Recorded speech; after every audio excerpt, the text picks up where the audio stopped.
રિક્ષા ચાલકના માથામાં ઈજા પહોંચાડી રિક્ષા રોકડ અને મોબાઈલની લૂંટ કરી ભાગી છૂટેલા લૂંટારુઓને ઉધના પોલીસની ટીમે ગણતરીના કલાકોમાં ઝડપી પાડી સળિયા પાછળ ધકેલી દીધા। ઉધના પોલીસ પાસેથી મળતી માહિતી મુજબ ગત 13 માર્ચના રોજ ઉધના પોલીસ મથકની હદમાં ઉધના રેલવે સ્ટેશનથી રાત્રિના સમયે રિક્ષા ચાલક મુસાફરને લઈ ભટાર જઈ રહ્યો હતો।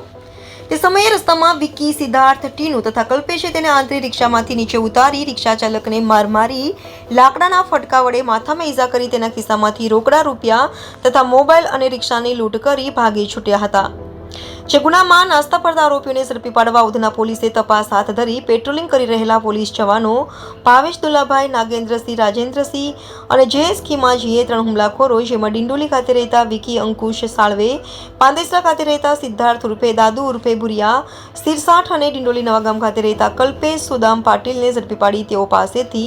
લૂંટમાં ગયેલ રોકડા રૂપિયા, મોબાઈલ અને રિક્ષા તથા આરોપીઓ જે રિક્ષામાં લૂંટ કરવા આવ્યા હતા તે રિક્ષા મળી 1,31,000થી વધુનો મુદ્દામાલ પોલીસે કબજે કર્યો હતો।